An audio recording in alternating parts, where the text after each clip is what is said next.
May the sweet consolation of our Savior, Jesus, comfort and strengthen our hearts. Dear ones, when we've labored on behalf of a soul and they do not receive it, do you know those graces are not wasted? The Lord applies them elsewhere to another soul who will respond. In Chronicles of the Bride, our first book, there's a chapter devoted to this very theme, Graces Dispensed on Your Behalf, March 9th, 2007. If you get a chance to read it, it will answer some important questions about what happens when you labor for a soul and they do not receive the graces. Jesus began, when you've done everything possible in a situation and nothing changes, it is time to let go. When you have invested your whole self and nothing budges, it's time to cut the mooring rope and let it drift away. You have been through some very turbulent weeks and even months, and you have honored my wishes in each situation. Now it is time to put it behind you. Commit it to me. I am still sovereign. A process has been begun. It is not yours to see it to completion. It is yours to obey and honor my timing, my season. In other words, I will not contend with man forever. Eventually, I will allow them to go their own way. I know you are wondering, and this has to do with the soul that we've been laboring for. I know you are wondering if ever there was any sincerity there. There was. But the soul rashly stepped into water over their heads, thinking they could conquer the world. My children, there are boundaries that I have drawn for you in your sphere of life.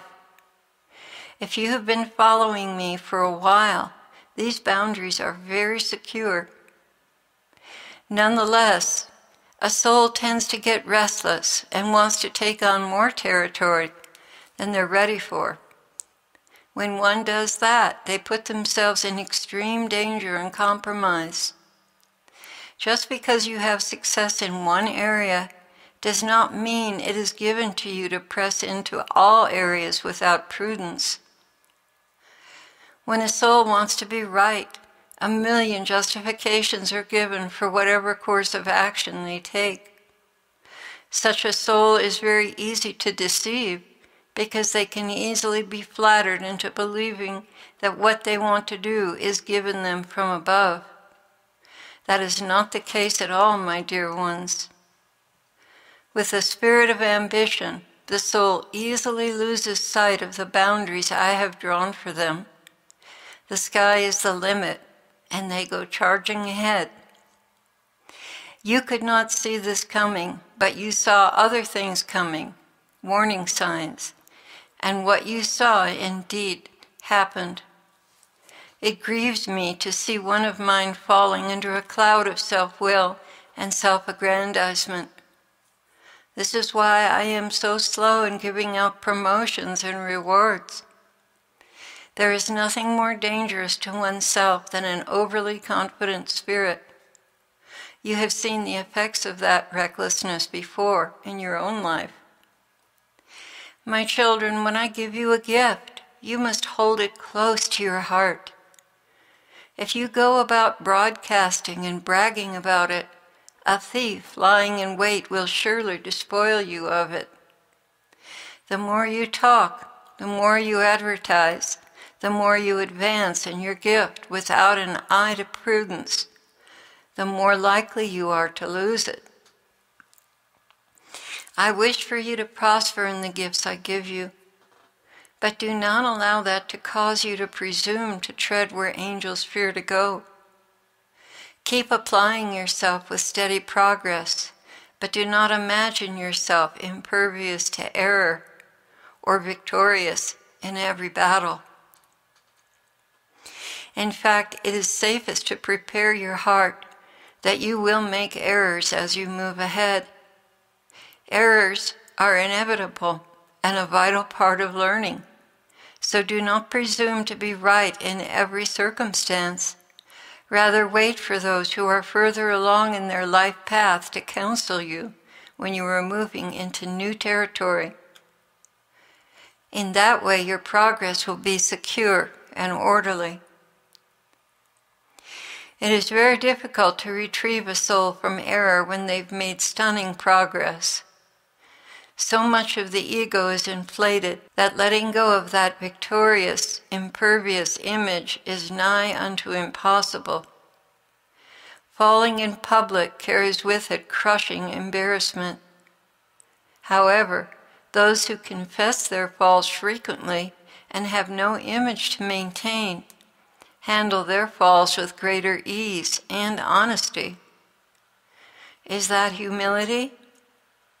Yes, because one has not mounted up on high to be like God. Rather, one has stayed low to the ground where it is easy to recover from a fall, and no cover-ups are needed, just plain, simple truth. But for those who stake their self-worth on their image before man, deceit is often resorted to in order to cover their frailty and error. How sad! This becomes a never-ending string of lies to cover and regain status before man, each one more elaborate than the last, until everyone tires of the obvious and a soul is stripped to their nothingness. That is when reformation can take place, unless the soul is not willing. 100 times over I tell you, my brides, do not fear to be found making a mistake. Cover nothing. Be honest in everything. You may suffer the reproaches of men, but what is that to you when you stand before your God in humility, without presumption, without pretense, in childlike innocence? Truly, I have spoken it, and it stands forever written. Truly, I say to you, unless you turn and become like children, you will never enter the kingdom of heaven. That's Matthew 18:3.